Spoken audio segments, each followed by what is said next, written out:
सन से white light आती है, that light has 7 component colours. Sun की व्हाइट लाइट जो होती है वो अकेले कलर से नहीं बनी होती, वो 7 कलर से बनी होती है।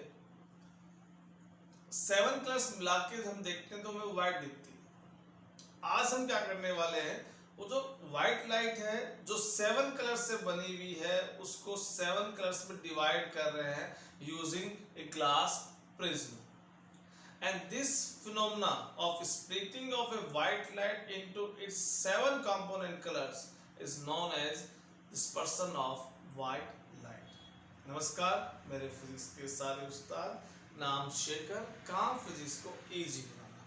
तो देखो प्रिज्म हमने पिछले वीडियो में पढ़ा है, आप देखिए, और मैंने आपको प्रिज्म दिखाया भी था कि कैसा प्रिज्म होता है, लेकिन उसका जो डायग्राम 3 डायमेंशनल बॉडी है, बोर्ड पे हम जो बनाएंगे तो वो ट्रायंगल शेप का दिखेगा। एक्चुअल में जो होता है उसको आप पीछे वाले वीडियो में देख सकते हैं, ठीक है। अब इसमें मैंने एक व्हाइट लाइट को भेजा, this is a white light. Let PQ is a ray of light, white light जो यहां से आ रही है। अब ये जैसे ही लाइट क्या इस तरफ जाएगी तो आपको बेंडिंग मैंने बताई कि कैसे लाइट की बेंडिंग होती है when it pass through a glass prism. Refraction होता है, लाइट टुवर्ड्स नॉर्मल होगी बैंड, फिर अप आउटवर्ड्स टुवर्ड्स नॉर्मल होगी, फिर अवे बैंड होगी, ये सब बताया।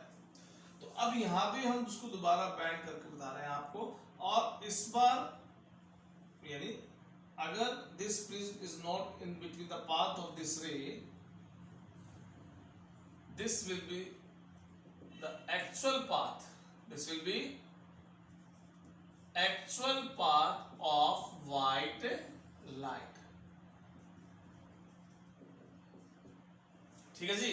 लेकिन ये डाइवर्ट हो गई। अब डाइवर्ट जब हुई तो हम इसको क्या देख रहे हैं, ये डाइवर्ट हो गया, ऐसे निकली, ये जब बाहर निकली ऐसे, तो जैसे ही प्रिज्म से पास होती है तो ये 7 कलर्स में डिवाइड होके निकल के आती है। 7 कंपोनेंट कलर्स में ये डिवाइड होके आती है। कितने हो गए भैया? 1 2 3 4 5 6 और एक 7 अंदर बीच में ये, इसको मिटा देता हूँ, थोड़ा सा गैप कर देता हूँ तो इधर से दोनों लाइन आ जाएगी। चलिए, so this is 1 2 3 4 5 6 7, ये 7 कलर्स में डिवाइड हो गई। और एक प्रिज्म की हेल्प से एक व्हाइट लाइट को, अगर आप उसके 7 कंपोनेंट कलर्स की बोल रहा हूं मैं, क्योंकि व्हाइट लाइट एक्चुअल में उन 7 कलर्स से ही बनी हुई है, उनको हमने फैला दिया है, डिस्पर्स कर दिया है, और ये जो फिनोमेना है डिस्पर्सिंग ऑफ लाइट कहलाता है, ठीक है। अब ये जो कलर्स आते हैं ये भी एक पर्टिकुलर ऑर्डर में होते हैं। ये ऑर्डर कैसा होता है, सबसे लास्ट में होता है आपका violet colour, just above it is indigo, green, yellow, VIBGYOR, blue, green, yellow, orange and red. ये इसका पैटर्न होता है। तो ये जो कलर्स की जो स्ट्रिप बन के आ रही है सामने, इस स्ट्रिप को क्या बोलते हैं, स्पेक्ट्रम बोलते हैं। क्या बोलते हैं इसको? स्पेक्ट्रम ऑफ कलर बोलते हैं। तो इस तरह से 7 कलर्स में डाइवर्ट होकर आती है। और इसका सबसे जो प्रैक्टिकल एग्जांपल डेली लाइफ में, आप daily life in the sense कि आपने अपनी लाइफ में देखा है, वो होता है रेनबो। रेनबो फॉर्मेशन भी आप due to dispersion of white light से ही होता है, ठीक है। कैसे होगा इस वीडियो के लास्ट में अपन बात करेंगे। तो ये विबग्योर का पैटर्न बन गया। तो इसमें याद रखना, this is violet, indigo, indigo, ये indigo, blue, then green, yellow, orange and at last red. तो अब अगर आप इनको देखोगे, before they enter in a prism, they all are as a single white light, सबके सब एक सिंगल व्हाइट लाइट की फॉर्म में आ रही थी। तो इसका मतलब सबका एक्चुअल पाथ ये ही कंसीडर करेंगे हम, ये सबका actual path. But when they pass through a prism, ये प्रिज्म से पास होते हैं, तो होता क्या है कि जो प्रिज्म है इन सब लाइट को अलग अलग एंगल पे बैंड करता है, यानी सेम प्रिज्म हर एक कलर के लिए अलग बिहेव करता है और उनका जो एंगल ऑफ डेविएशन है वो अलग अलग लेके आता है। जैसे ये एंगल ऑफ डेविएशन अलग अलग होता है, डिफरेंट डिफरेंट होता है हर एक कलर के लिए, तो जब वो बाहर निकलते हैं तो वो अलग अलग पाथ से निकलते हैं बाहर। सबका पाथ स्टार्टिंग में सेम था पर बाद में सबका पाथ सेम नहीं मिलता है, और जब ये बाहर निकलते हैं तो इस तरह से एक स्ट्रिप की फॉर्म में निकलते हैं जो एक कलरफुल पैटर्न होता है। ठीक है, तो इसमें आप देखोगे कि ये चेक करो, this is angle of deviation of red and this is angle of deviation of violet.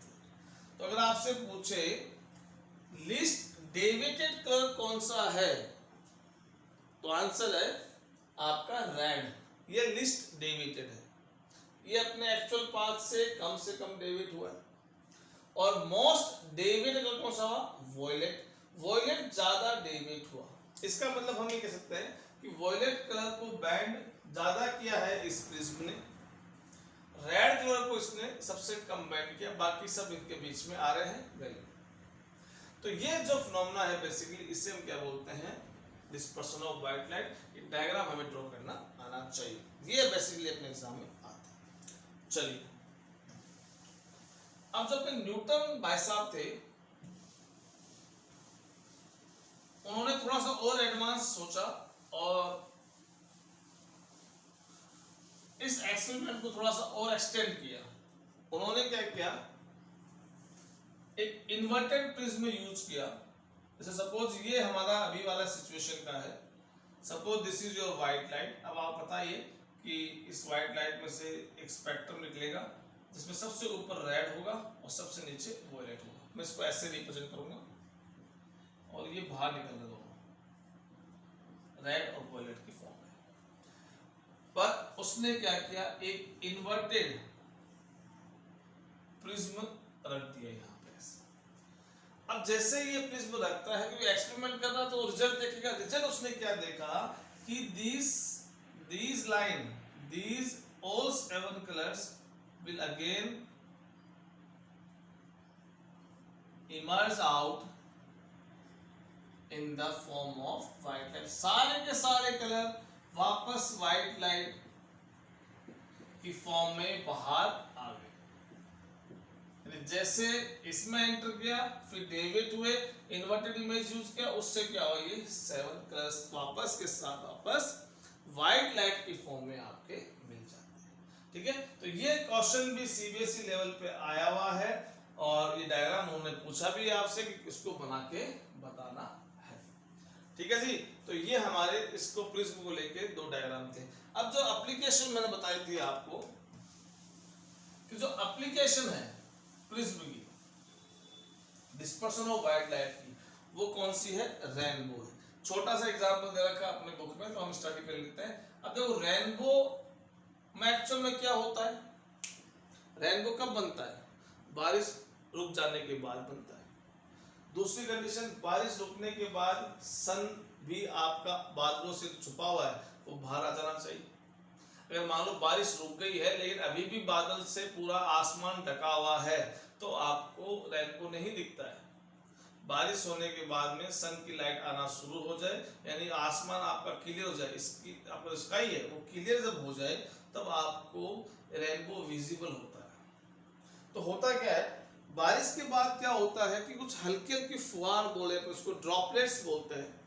वो ड्रॉपलेट्स क्या होती है कि एयर के अंदर ही रह जाती है, वहीं की वहीं रह जाती है हवा में। अब क्या होता है, अगर आप इस तरफ खड़े जैसे और मेरे पीछे अगर सन है तो वो सन की व्हाइट लाइट क्या करती है, उसकी तरफ बढ़ती, किसकी तरफ, वो ड्रॉपलेट्स जो है वहां पे उनकी तरफ बढ़ती। और वो ड्रॉपलेट्स के पास क्या जाती है, व्हाइट लाइट जाती है। वो जो ड्रॉपलेट्स वहां होती है जो ड्रॉपलेट्स होती है राउंड शेप की, वो ड्रॉपलेट्स क्या होती है, वर्क करती है एज ए प्रिज्म। जैसे पीछे में देखा था कि प्रिज्म की तरह वो ड्रॉपलेट्स वर्क करेगी और वो क्या करेगी, वो लाइट को डिस्पर्स करेगी। क्योंकि व्हाइट लाइट आ रही है, प्रिज्म की जगह ड्रॉपलेट्स है, डिस्पर्शन ऑफ व्हाइट लाइट होगा। और आप देखते हो कि सामने की तरफ आपको एक रेनबो दिखता है, उस रेनबो को भी आप ध्यान से देखोगे तो आपको पैटर्न वही मिलेगा, विबग्योर ऊपर रेड, यानी वॉयलेट और रेड सबसे ऊपर दिखेगा। तो होता क्या है, उस ड्रॉपलेट में जैसे क्या होता है, सन की व्हाइट लाइट ऐसे एंटर करती है, ये आपकी सन की व्हाइट लाइट है, ये एंटर करती है तो ये क्या होती है, रिफ्रैक्ट होती है और साथ में डिस्पर्स भी होती है इस तरह से। अब ये देखो, इसको क्रॉस नहीं करती है, क्रॉस ना कर, देखो ऊपर कलर होगा रेड और ये वॉयलेट, क्रॉस ना करके ये इससे इस तरह वापस क्या होती है, रिफ्लेक्ट होती है और फिर रिफ्लेक्ट होके बाहर आती है। ऐसे गई, उस ड्रॉपलेट्स में डिस्पर्स हुई, फैली, रिफ्लेक्ट होके टकरा के बाहर आई, फिर बाहर आके ये आपका इस तरह से, यानी रेड और ये वॉयलेट और ये आपका वॉयलेट, इस तरह से। और अब हम यहां से देखते हैं तो हमें ये रेनबो नजर आता है। तो कंडीशन क्या है, ये लाइट कहां से आ रही, हमारे पीछे से आ रही है, तो रेनबो तभी दिखेगा जब हम क्या करेंगे, सन के सामने, यानी सन हमारे पीछे होना चाहिए, तो सामने आपके ऐसे रेनबो बनने वाला है और वो पैटर्न आपको वहां पे दिख जाएगा इसके थ्रू।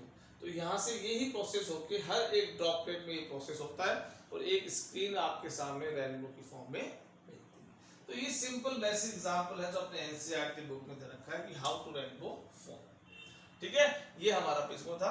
अगले वीडियो मिलेंगे, अब एटमॉस्फेरिक रिफ्लेक्शन के बारे में डिस्कस करेंगे और उसकी जो प्रैक्टिकल एप्लीकेशंस हैं उनके बारे में डिस्कस करते हैं। मिलते हैं नेक्स्ट वीडियो में। Thank you so much.